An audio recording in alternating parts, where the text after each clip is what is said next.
Assalamualaikum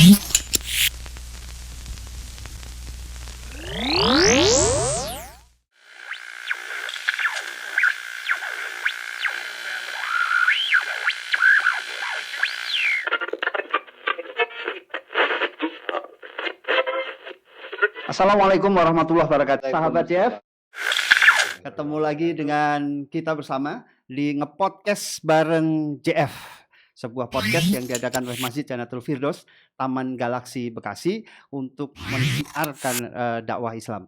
Kita berada di segmen seputar kegiatan masjid. Kemarin kita sudah membuat podcast yang pertama dan alhamdulillah animo dari sahabat JF untuk memberikan komen dan menemukan like luar biasa. Sehingga waktu 20 menit kemarin kita ngepodcast bersama Pak Supriyadi Ayat rasanya kurang. Sehingga hari ini kita tambahkan kembali dan kita hadirkan kembali beliau, yaitu Pak Supriyadi Ayat. Assalamualaikum warahmatullahi wabarakatuh, Pak. Waalaikumsalam warahmatullahi wabarakatuh. Ya, apa kabar Pak? Sehat, Pak? Alhamdulillah, berkat doa kawan-kawan. Kalau ketemu Pak Pri tambah seger gitu ya. Amin, insyaallah. Ya, dan hari ini Pak Pri tidak sendiri, beliau ditemani oleh Pak Nugroho Sulistyo. Ya, selamat malam. Assalamualaikum warahmatullahi wabarakatuh, Pak. Waalaikumsalam warahmatullahi wabarakatuh. Ya, terima kasih Pak sudah hadir. Nah, sahabat JF, Pak Nugroho Sulistyo ini juga salah satu pendiri dari Masjid Jannatul Firdaus yang kita cintai.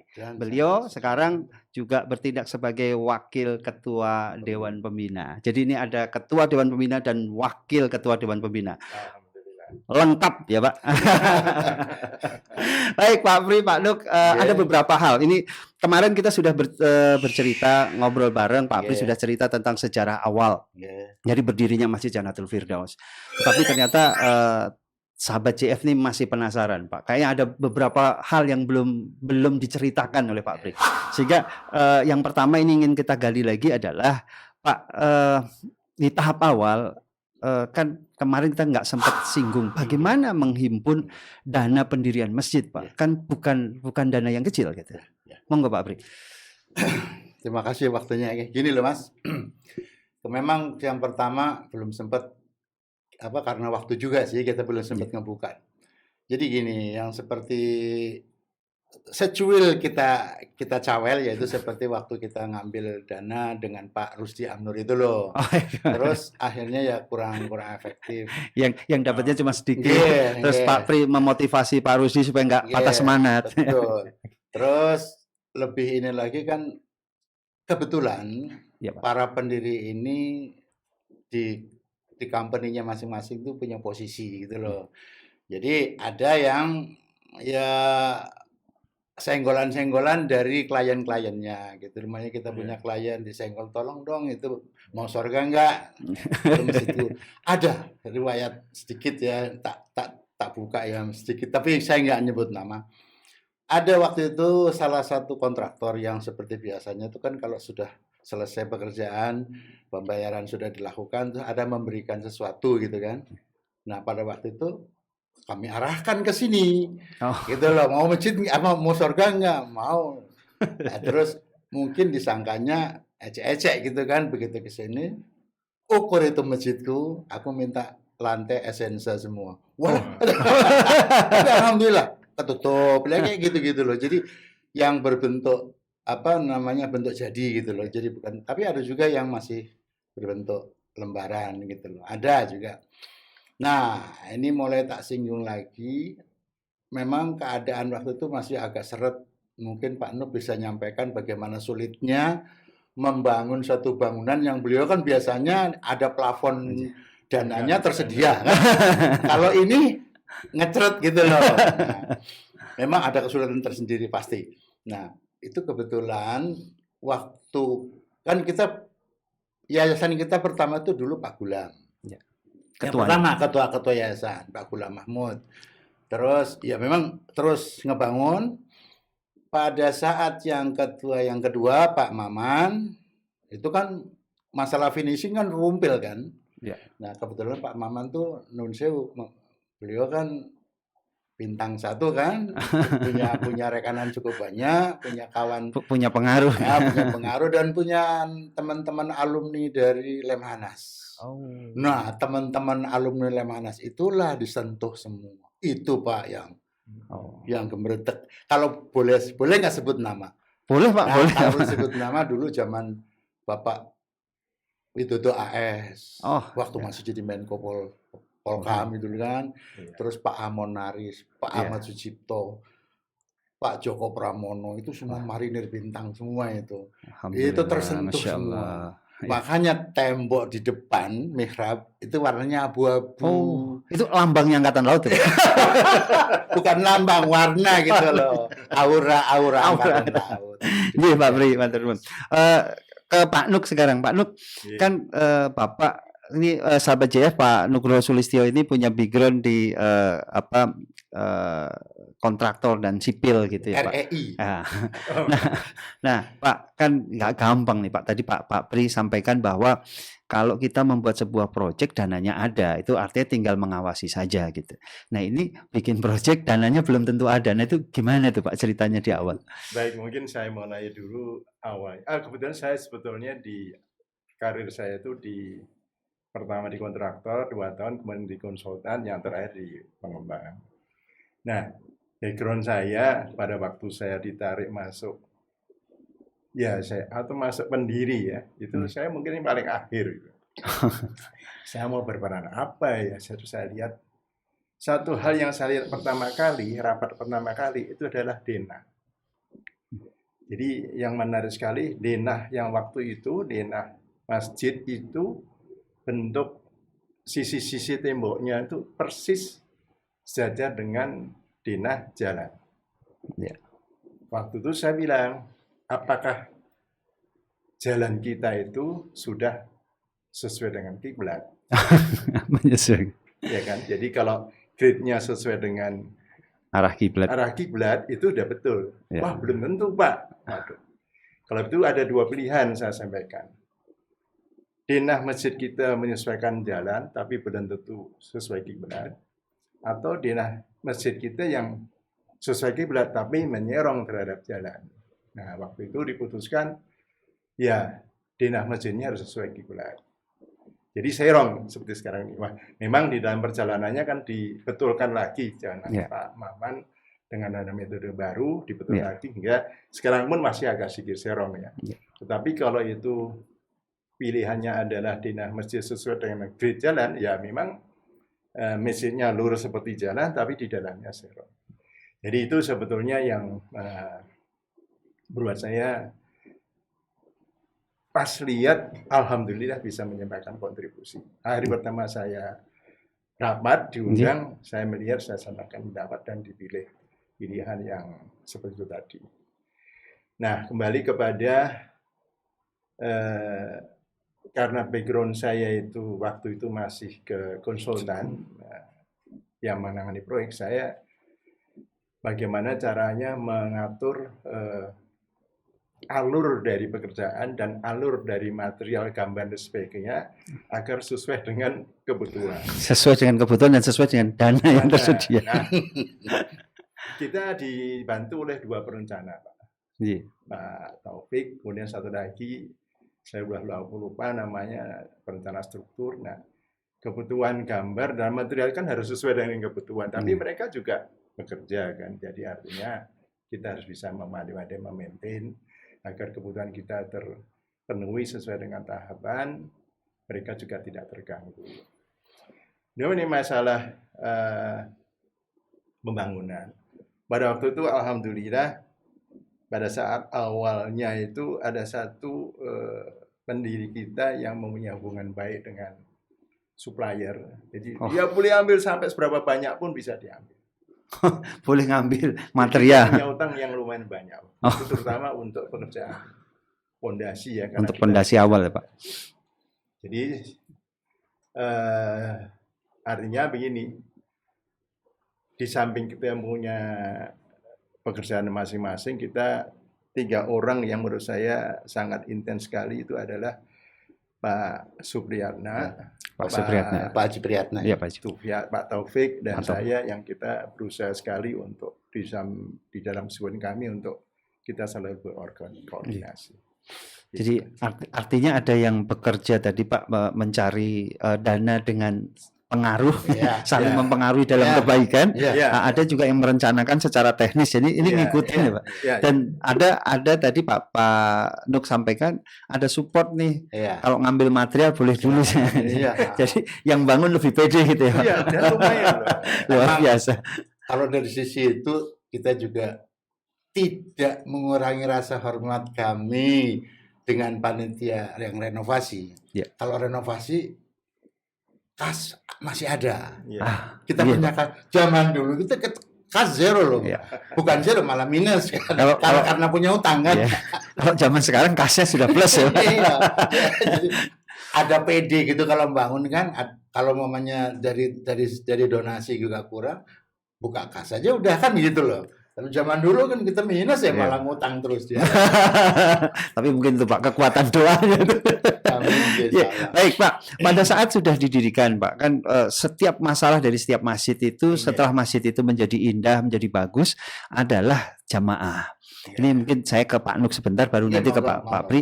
Pak, menghimpun jamaah supaya bisa datang. Ini kan masjid baru kan, kadang-kadang kemarin ya Pak Pri kita sempat diskusikan, biasanya ini ada orang ini masjid apa aliran apa ini gitu, misalnya, atau ini punya NU atau punya Muhammadiyah nih gitu. Nah, itu dulu gimana Pak Nuk pengalamannya Pak Nuk? Sebetulnya kalau saya kilas balik kembali, sebetulnya waktu itu sebenarnya kita sudah terbentuk dengan jamaah yang pindah dari ruko ke ruko. Jadi pada waktu kita membangun masjid, fondasi baru mulai, sebetulnya kita mulai dengan Salat tarawih. sholat tarawih, Sholat tarawihnya di ruko. sholat Jumat di ruko, lalu pengajian keliling Iya. rumah ke rumah. Kita sudah punya jamaah. Tidak punya jamaah. Jadi begitu masjid sudah mulai bisa dipakai, dan Dipakai, kata iya. sudah ada atapnya walaupun floornya masih Belum ada keramiknya Pak. kurang keramiknya, bahkan masih separuh mungkin. Nah, mulailah masuk. Tapi sudah terbentuk menurut saya. Nah, tak garis bawahi dengan tadi bilang ada atapnya walaupun bawahnya masih floor kasar. Iya. Saya ingat itu menjelang 4 bulan mau Ramadan. Menjelang Itu masih tiang tadinya. Iya. Terus karena berkali-kali kita itu dipinjemin ruko untuk terawih, gimana kalau Lebaran ini 4 bulan, Ramadan ini 4 bulan lagi bisa tutup asal-asalan aja, yang penting bisa bisa nggak buat taruh ya. bisa buat terawih. Iya. Terus ditanting kan, ini orang teknis bisa nggak 4 bulan ini ditutup? Pak Nuk ditantang Iya. bisa nggak 4 bulan? Ditutup bisa. Nah begitu bisa, berapa biayanya waktu itu kan? Waktu itu ingat aku nyebut sekitar 35 juta. Iya, iya. Nah, dari mana nih biaya kan gitu. Ingat sekali itu. Ya. Tahun itu ya Pak, 35 juta angka besar. Sudah berusaha pinjem bank juga tidak bisa. Akhirnya Pak Fuadi, itu seniornya Pak Maman. Oh, iya Itu Pak. brilian juga idenya. Kalau gitu gini aja, bridging loan katanya. Gitu. Di antara pendiri kita meminjam. Nanti kita dipulangkan tapi dengan lunak gitu loh, pinjaman lunak gitu loh. Pinjaman kepada para pendiri. Pendiri untuk menutup yang 35 juta. Masya Allah. Persis Iya. menjelang persis menjelang mau Ramadan sudah ketutup. Tapi kita punya utang. Nah, di situ dari mana nih? Gitu. Nabraklah ke salah satu komisaris di company gitu loh. Pak, ini kalau punya utang untuk tenaga buruh gimana? Tenaga buruh. Wah, nggak boleh. Itu harus jangan sampai nunggu keringatnya, harus sudah Harus dibayar sebelum keringatnya. Sebutkan angkanya aja, berat 15 juta nih. Iya. Nah, di situ waduh kalau segitu kita harus ke atas. Ya. Waktu itu hari Rabu. Sabtu harus kita bayarkan, Pak. Wah, akhirnya beliau buka cek, jepret. Alhamdulillah. Ya gitu-gitulah ya, nabrak sana nabrak sini. Cuma karena keikhlasan jadi memanggil Pak. Jadi banyak pertolongan, banyak orang yang mau terlibat di masa awal. Nah, pada saat masjid ini berjalan kan butuh operasional. Selain bangun kan ada rutinitas yang harus mulai dikerjakan, ada aktivitas yang harus dikerjakan. Nah, itu bagaimana tuh Pak menyelesaikan masalah itu pada saat itu? Maksudnya dari sisi jamaah jamaahnya atau teknisnya? Ya kan ada operasional Ya, masjid, ya. ya kan harus bayar listrik, sudah mulai harus ada marbot. Ya itu kalau kita alhamdulillah sudah ada sih donatur tetap. Ya. Itu untuk mengcover itu dari donatur tetap. Tapi hal-hal lain seperti yang biaya besar itu, ya terus terang kita ingin manggil dai yang kondang pun ya itu dari yang manggil aja. Jadi jangan keluar dari uang kas, malah dipaksakan waktu itu tarawih pun digali dari dalam. Ya itulah. Ya, seiring dengan perkembangan awal nih mungkin ke Pak Nuk, apa saja yang menarik Pak di tahap-tahap awal? Kan kemarin sempat saya tanyakan kepada Pak Bri, ini pasti juga namanya banyak kepala, namanya banyak ide. Nah itu dinamikanya seperti apa ya pada waktu itu Pak Nuk? Kita akan 33 pendiri kalau nggak salah itu memang sebetulnya berasal dari aktivis pengurus RT dan RW. Backgroundnya masing-masing. Tetapi yang saya lihat sebetulnya tidak pernah ada masalah yang masing-masing bisa berperan sendiri sesuai dengan bidang keahliannya, saling menopang. Ya. Kami memang butuh satu komando. Seperti saya milih yang sesuai yang saya bisa tangani kan gitu. Jadi menurut saya melek saya itu adalah, mohon maaf kalau saya katakan betul ya, bahwa dulu itu kita tuh semua senang. Senang loh. Karena bisa kumpul, bisa melakukan sesuatu yang kita sudah membayangkan mendapatkan pahala, itu senang. Jadi ikhlas, senang. Kalau di dalam perbedaan pendapat menentukan sesuatu ya oke lah, tapi tidak ada sesuatu yang sangat menjadi sesuatu yang benturan yang tidak ada lah. Jadi karena berkumpul bareng dan masih panggilan muda. pada zaman itu Pak Bri. Ya, tadi saya sempat membaca satu tagline gitu Pak, bahwa ada seseorang menulis di medsos itu bahwa salah satu rahmat yang sering kali kita lupa syukuri itu adalah Allah mengirimkan orang-orang baik di sekeliling kita gitu. Jadi artinya tadi kalau dari Pak Nuk tadi bahwa ternyata para pendiri berkumpul punya semangat yang sama, datang dari macam-macam perbedaan, tapi panggilannya adalah karena senang, terus menemukan kenikmatan saat berkumpul kan, kira-kira begitu Pak Bri? Itulah tadi Mas Bir. Jadi karena pertama tuh karena ngumpulnya itu kan, pertama. Ya. Terus tahu bahwa dalam hal ngumpul tadi yang ditangani itu masalah-masalah yang berkaitan dengan Allah gitu kan. Ya. Apalagi yang mungkin udah mulai masjid itu sudah mulai terlihat. Itu yang bikin semangat. Dan yang seperti tadi list yang akan ditampilkan itu sangat heterogen dari sisi profesionalitasnya ya. Karena apa? Ada yang dari kontraktor, ada yang dari pedagang ada juga yang dari pilot, ya kan? Profesional yang berbeda ya Pak. Jadi justru itu ilmu, karena pernah juga di dalam taklim dari pilot itu menanyakan pada saat terbang di wilayah yang sangat minim waktu siangnya itu bagaimana sholatnya itu pertanyaan-pertanyaan yang akhirnya kita juga dapat ilmu dari pertanyaan beliau gitu. Bagus karena berbagai macam profesi tadi jadi masalah yang dialaminya pun berbeda-beda kan jadi kita jadi kaya dengan wawasan itulah kelebihannya. Nah, saya membayangkan dan juga mungkin sahabat JF membayangkan kan ada 33 orang hebat berkumpul nih. Pasti pada saat itu bapak-bapak membayangkan kira-kira masyarakat yang seperti apa yang diidam-idamkan pada saat itu Pak. Dengan adanya masjid dibandingkan dengan kondisi saat itu yang kemarin Pak Pri sempat cerita Pak Nuk bahwa sampai ada yang salah satu meninggal saja memandikan jenazahnya harus impor awalnya. Nah, pada saat berkumpul itu kan mungkin saling sharing Pak. Sebenarnya kehidupan yang macam apa ya yang pada saat itu diinginkan oleh para pendiri dengan adanya masjid ini gitu.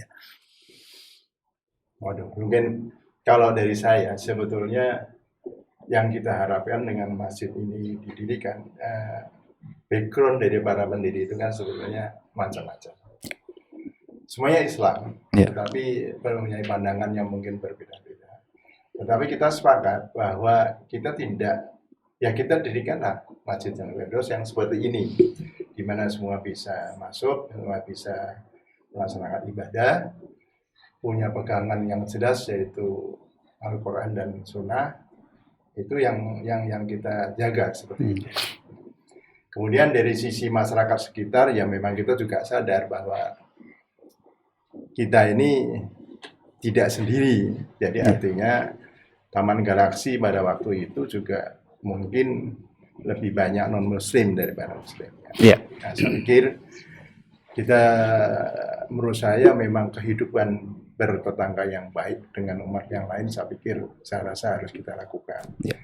Masing-masing menjalankan akidah dan syariatnya sendiri, tidak mengganggu, tapi juga saling menghargai. Jadi saya membayangkan sebetulnya Galaksi itu sesuatu yang memang masyarakat yang seneng gitu, rukun, damai, pada saya pikir seperti itu. Pada waktu itu juga masih tidak terlalu besar sih, Pak Triadi. Jadi memang lebih terasa pada waktu itu. Jadi masyarakat yang damai, rukun, ya bisa beribadah dengan baik, bertoleransi dengan orang lain, dengan agama lain dengan baik gitu. Dan memang berangkatnya pun di samping untuk peribadatan juga kemaslahatan masyarakat. Ya. Jadi contoh pada waktu ada kasus huru-hara kan. Iya. Itu masjid kita buat tempat ngungsi gitu. 98, Pak. Iya, itu yang ngungsi ke sini juga ada yang non muslimnya gitu loh. Banyak malah. Dan tinggal di atas. Iya, di atas. Pas kebetulan kita jaga di bawah, yaudah silakan naik ke atas. Iya. Itu bawa koper, bawa tas. Nah itu jadi ya sebagaimana persis seperti yang dilakukan Ikhwan Mujahid kita kan, kalau ada gempa, longsor, banjir, betul. apakah mereka menolong itu harus nanya dulu ini muslim atau bukan? Kan enggak. Muslim kan, non muslim kan tetap ditolong, dibantu kan itu. Nah, jadi artinya bahwa masjid tidak hanya sebagai tempat peribadahan, tapi juga pusat kehidupan sosial yang baik gitu, Pak. Dan cita-cita kita juga Janatul Firdaus dalam syiarnya mudah-mudahan bisa menjadi suar. Mercusuar gitu loh. Jadi ya alhamdulillah sampai sekarang ini di akhir-akhir ini kita bisa melihat. Ya justru dari tempat lain juga menimba ilmu ke Janatul Firdaus. Itu yang bikin kita sebagai pendiri plong gitu. Wah ini masuk ini. Oke, baik Pak. Ini kita sudah di penghujung podcast kedua. Nanti kalau banyak netizen mau, kita akan bikin podcast yang ketiga. Nah Pak, ada nggak kegiatan-kegiatan atau dalam bayangan pendiri di awal itu yang sampai sekarang itu belum terwujud, Pak? Jadi mimpi-mimpi zaman itu pada saat bersiap apa ya yang belum terwujud ya, Pak? Atau kegiatan yang belum dilaksanakan? Ya, waktu itu kan kita ini yang podcast ini kan belum ada zaman waktu itu 93 belum ada. Kita ingin waktu itu membuat semacam kegiatan seperti bimbingan haji gitu loh. Didoubling sekalian dengan siaran radio gitu. Jadi syiarnya melalui radio gitu kan. Bisa kemana-mana. Tapi ya sampai sekarang itu belum terlaksana. Dan yang haji pun kelihatannya jangankan kita yang baru akan merintis, yang sudah lama aja kocar-kacir kan. Itu. Insya Allah mohon doa tuh Pak. Jadi salah satunya adalah bahwa kita pengen semacam punya KBIH atau pusat informasi. Semoga generasi penerusnya bisa meneruskan. Nah, ini terakhir untuk Pak Nuk. Pak Nuk, pesan-pesan apa ya Pak yang Bapak ingin sampaikan kepada para penerus yang tentu saja generasi-generasi kami atau generasi adik-adik kami atau anak-anak kami nih Pak, yang ingin Bapak sampaikan sebagai pendiri Masjid Janatul Firdaus. Silakan Pak. Baik, terima kasih. Sebetulnya yang saya lihat sekarang ini penerusnya sebenarnya lebih baik daripada kami. Jujur ya. Nah, sebaiknya semakin lama juga semakin lebih baik lagi. Amin. Nah, saya menganjurkan adanya satu kaderisasi. Jadi itu juga tidak mudah, kaderisasi, sehingga masjid kita ini akan semakin makmur, kemudian semakin menjadi, tadi Pak Pri bilang, menjadi pusat kegiatan yang tidak hanya ibadah. Ya. Tapi saya mengharapkan misalnya ada satu seminar di sini yang membahas fenomena alam yang menimbulkan suatu pengakuan kita terhadap Allah Subhanahu wa taala. Misalnya membahas meteor misalnya. Oh, ilmu pengetahuan.